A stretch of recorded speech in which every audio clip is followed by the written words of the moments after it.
అందరికీ నమస్కారం. ఈరోజు మనం చూడబోయేది ఏందంటే, ఒక మంచి హెయిర్ డై అండి. Natural hair dye.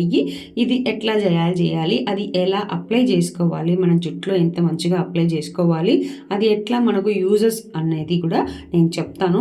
ఇది ఒక సంవత్సరానికి ఒక్కసారి మీరు అప్లై చేసుకుంటే చాలండి. చాలా మంచి బెనిఫిట్ ఇస్తుంది. చాలా మీరు నల్లదనమే కాకుండా మంచిగా మనకు జుట్టు కూడా పెంచుతుంది. దీనికి కావాల్సింది ఒక ఫ్రెష్ ఆకండి.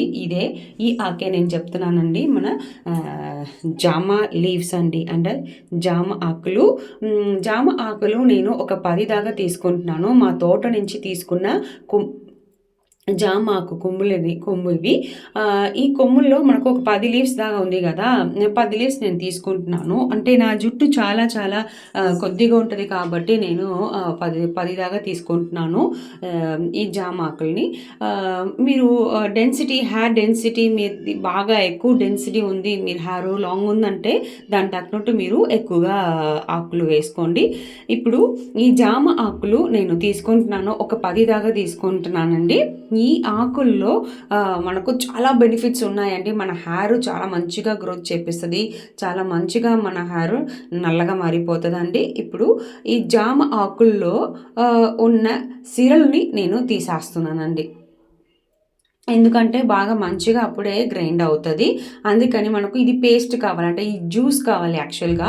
అందుకని మనం ఏం చేసుకోవాలంటే మనము ఆకులు ఉన్న సిరల్ని తీసేసేయాలండి. ఇప్పుడు ఈ సిరలు నేను తీసేస్తున్నాను. ఒక 10 ఆకుల దాకా నేను దాంట్లో వాడుకుంటున్నానండి.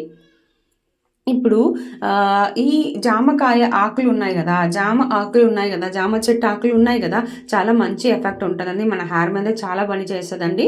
ఇప్పుడు దీంతో పాటు కొంచెం వాటర్ వేసేసి నేను గ్రైండ్ చేసి తీసుకొచ్చేసాను. ఇప్పుడు ఇది మనకు జ్యూస్ వరకే కావాలి కాబట్టి నేను ఫిల్టర్ చేస్తున్నానండి. ఇప్పుడు జ్యూస్ని మాత్రం మనం పిండేసుకుంటాము, ఫిల్టర్ చేసుకుంటాము. ఈ జ్యూస్ అనేది మనకు చాలా మంచి ఎఫెక్ట్ ఉంటుందండి. ఈ జామ చెట్టు ఆకులు ఉన్నాయి కదా, మనకు చాలా మంచిగా పనిచేస్తుందండి. మన హెయిర్ మీద చాలా మంచి ఇంపార్టెంట్ ఇంగ్రీడియంట్ అండి మన న్యాచురల్ హెయిర్ డైలో. సో మీరు ఇది కంపల్సరీ మీరు ఇది ట్రై చేసి చూడండి. నేను ఇప్పుడు తీసేసుకున్నాను. మిగతా ఉన్న వేస్ట్ని నేను డస్ట్లో పడేసాను. ఇప్పుడు ఒక బాగా హెవీ మెటల్, అంటే బేస్ కొంచెం హెవీగా ఉన్న బాటిల్ తీసుకున్నాను. దాంట్లో ఒక 3 టేబుల్ స్పూన్స్ లెక్కన ఆవాలు వేసేసుకున్నాను. ఈ ఆవాల్ని మనము బాగా సన్న మంటలో ఫ్రై చేయాలండి. ఫస్ట్ ఈ ఆవాలు మనకు చటలపటలు అవుతుంది, తర్వాత మంచిగా అది రంగు మారుతుందండి, కొంచెం నల్లదనం వస్తుందండి. ఇప్పుడు చూడండి, ఆవాలు ఎట్లా బాగా బాయిల్ అయింది అంటే ఎట్లా ఫ్రై అయింది అనేది మనకి ఎట్లా తెలుసుకోవచ్చు అంటే, మన స్పూన్ ఇలా తీస్తున్నప్పుడు స్పూన్లో అందుకుంటుంది. అంటే దీంట్లో కొద్దిగా నూనె బయటకు వస్తుందండి, ఆవాల నూనె బయటకు వస్తుంది. మనం స్పూన్ పెట్టేటప్పుడు అందులో అందుకుంటుంది. అది కరెక్ట్ అయిన పదం. దాని తర్వాత ఆ పదం వచ్చిన తర్వాత నేను ఇప్పుడు మెంతులు 2 స్పూన్స్ యాడ్ చేసుకున్నాను. ఈ మెంతులు కూడా అంతే అండి, బాగా మనము ఫ్రై చేసుకోవాలి. ఆ రంగు మారే వరకు మంచిగా ఫ్రై చేసుకోవాలి. ఆవాలు ఫస్ట్ ఏం చేయాలి, ఆవాల్లో ఏమి ఇంపార్టెంట్ అంటే నూనె బయటకు రావాలి అప్పుడు దాకా. నెక్స్ట్ ఇప్పుడు అన్నీ బాగా నల్లగా అయిపోయింది కదా, మంచిగా మనము ఫ్రై చేసుకున్నాం కదా. ఇప్పుడు పొయ్యిని ఆపేసి ఈ ఇంగ్రీడియంట్స్ని నేను కాసేపు పక్కన పెట్టేస్తాను. ఎందుకంటే అది మంచిగా చల్లారాలి. చల్లారినాక మనము దాన్ని తీసి గ్రైండ్ చేసుకోవచ్చు. ఇప్పుడు ఈ ఇంగ్రీడియంట్ని నేను ఒక ప్లేట్లోకి ట్రాన్స్ఫర్ చేస్తున్నానండి. చూడండి, బాగా వేడిగా ఉంటుంది, కాసేపు అట్టే ఉంచేయండి. అది బాగా చల్లారాలి. చూడండి, మంచిగా చల్లారిపోయింది కదా. ఇది అట్లే కూడా మనము ఇన్స్టంట్ హెయిర్ డై అని పౌడర్ అని కూడా వాడుకోవచ్చు. ఇది చూసి ఇట్లా నేను ఆల్రెడీ ఒక వీడియో వేసి ఉన్నాను. ఇప్పుడు ఏంటంటే గ్రైండ్ చేసేసుకున్నాను. ఆవాలు ప్లస్ మెంతిని బాగా గ్రైండ్ చేసేసుకున్నాను. చూడండి ఎంత మంచిగా వచ్చింది. దీంట్లో కొంచెం కొద్దిగా నూనె ఉంటుందండి, అంటే నూనె లైట్గా ఉంటుంది, అది ఆవాలు కదా, సో కాస్త నూనె ఉంటుంది. ఇప్పుడు చూడండి, ఇప్పుడు మనం జ్యూస్ ప్రిపేర్ చేసుకున్నాం కదా, జామ ఆకులు జ్యూస్ ప్రిపేర్ చేసాం కదా, ఆ జ్యూస్తో పాటు నేను ఇప్పుడు గోరింటాకు పౌడర్ 2 స్పూన్స్, దాంతోపాటు నేను గుంట గలగర 2 స్పూన్స్ వేసుకున్నానండి.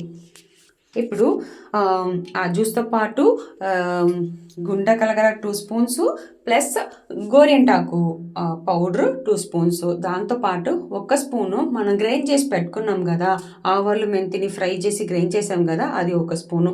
ఇప్పుడు దీంతో పాటు మనము ఇండిగో పౌడర్ యాడ్ చేసుకోవచ్చండి. బట్ చాలా మందికి అది కొంచెం సైడ్ ఎఫెక్ట్స్ ఇస్తుంది అంటున్నారు కదా, తలకాయ నొప్పి, కోల్డ్ అని. అట్లాంటి వాళ్ళు మీరు కథా పౌడర్ వాడుకోవచ్చు అండి. ఈ కథా పౌడర్ అనేది హెర్బల్ షాప్స్లో దొరుకుతాయి, చాలా మంచి ఎఫెక్ట్ ఉంటుంది. దాంట్లో 1 స్పూన్ వేసుకున్నాను. ఇది చాలా మంచి ఎఫెక్ట్ ఇస్తుందండి హెయిర్కి. చాలా మన హెయిర్ని బాగా నల్లగా మార్పిస్తుంది, తెల్ల వెంట్రుకలు అంతా బాగా నల్లగా మారిపోతుంది. సంవత్సరానికి ఒక్కసారి కంపల్సరీ ఈ హెయిర్ డై వాడి చూడండి, చాలా మంచి బెనిఫిట్స్ మీకు దొరుకుతాయి. ఇప్పుడు దీంతో మనం కొంచెం గట్టిగా ఉందంటే డికాషన్స్ యాడ్ చేసుకోవచ్చు, టీ డికాషను. లేదు కనుక మనము కొంచెం ఆయిల్ వేసుకొని కొంచెం నీళ్ళు వేసుకొని కలుపుకోవచ్చు అండి. ఈ టీ డికాషన్ అనేది కూడా నేను ఆల్రెడీ మీకు చూపించున్నాను ఇంక ముందు వీడియోలో, ఎట్లా ప్రిపేర్ చేయాలనేది. అలా మీరు ప్రిపేర్ చేసి వాడుకోవచ్చు, లేదా మీరు నీళ్ళు వేసుకొని ఇలా బాగా కలుపుకోవాలండి కట్టలు లేకుండా.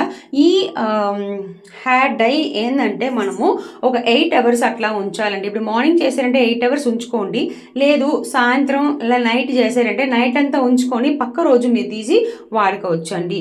ఈ హెయిర్ డై చాలా చాలా న్యాచురల్, మన ఇంట్లోనే మన ఇంగ్రీడియంట్స్ పెట్టుకొని మనం చేసుకోవచ్చు అండి. ఏ హార్మ్ఫుల్ ఎఫెక్ట్ ఉండదు. మీరు ఇంట్లోనే తయారు చేసి వాడి చూడండి, చాలా మంచి బెనిఫిట్స్ ఉంటాయండి.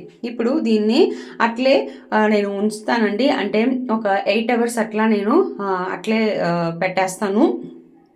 ఈ రంగు అనేది చూసుకోండి ఇప్పుడు ఏ కలర్లో ఉందనేది. మనం ఒక 8 అవర్స్ తర్వాత చూస్తే దాని రంగు వేరేగా ఉంటుంది చూడండి. ఇప్పుడు ఒక మూత పెట్టి మూసేసాను. ఇప్పుడు 8 అవర్స్ తర్వాత నేను చూపిస్తున్నాను, ఎంత మంచిగా బాగా నల్లగా వచ్చింది చూసారా. ఇది చాలా చాలా బెనిఫిట్, గుడ్ ఎఫెక్ట్స్ ఉంటుందండి. ఇప్పుడు ఈ హెయిర్ డైని ఎట్లా మనం వాడుకోవాలి అనేది కూడా నేను చెప్తాను, మన హెయిర్లో ఎలా అప్లై చేయాలి అనేది కూడా నేను చెప్తాను. ఇప్పుడు చూడండి, కొన్ని మంది నైట్ అంతా కూడా ఉంచుకుంటారు, అట్లా కూడా ఉంచుకోవచ్చు మనము. ఇప్పుడు నేను ఒక బౌల్లోకి ఇంగ్రీడియంట్ని ట్రాన్స్ఫర్ చేసుకుంటున్నాను, అంటే మన హెయిర్ డైని ట్రాన్స్ఫర్ చేసుకుంటున్నాను. ఈ హెయిర్ డైని ఇలా మన హెయిర్లో స్కాల్ప్లో అప్లై చేసుకోవాలి. ఫస్ట్ ఏంటంటే హెయిర్ డై అప్లై చేసేదానికి ముందు మన హెయిర్ని బాగా షాంపూ పెట్టి కడుక్కోవాలండి, నూనె లేకుండా. తర్వాత దీంట్లో మనము హెయిర్ డై ఇలా చేతిలో తీసి స్కాల్ప్లో అంతా బాగా అప్లై చేయాలి. ఇప్పుడు ఇలా అప్లై చేయడం వల్ల మనకు హెయిర్కి చాలా మంచి బెనిఫిట్ ఇస్తుందండి. హెయిర్ గ్రోత్ ఉంటుంది, మన తెల్ల వెంట్రుకలు అంతా బాగా నల్లగా మారిపోతుంది. చూడండి, ఇట్లా మంచిగా అప్లై చేసుకొని ఒక 2 గంటలు అట్లే ఉంచుకోండి. అట్లే మీరు అప్లై చేసినాక ఒక 2 అవర్స్ అట్లే వెయిట్ చేయండి. తర్వాత మీరు హెయిర్ వాష్ చేసుకోవచ్చు. చూడండి, నేను నా జుట్టుకి మంచిగా అప్లై చేసుకుంటున్నాను కదా, చూడండి ఎంత మంచిగా ఉంది. చూడండి, హెయిర్ డై అప్లై చేస్తున్నాను చూడండి. సో ఇప్పుడు కడిగినాక చూపిస్తాను. చూడండి ఎంత మంచిగా మనకు హెయిర్ వచ్చిందని చూడండి. మనం దువ్వని పెట్టి దువ్వుకుంటే ఎంత మంచిగా ఉంది నా హెయిర్. చూసారా, బాగా నల్లగా నలుపుగా మారిపోయింది కదా. మీరందరూ ఈ హెయిర్ డైని ట్రై చేసి చూడండి ఇంట్లో. మన వీడియో లైక్ చేయండి, షేర్ చేయండి, అవర్ ఛానల్ని సబ్స్క్రైబ్ చేయండి. Thank you.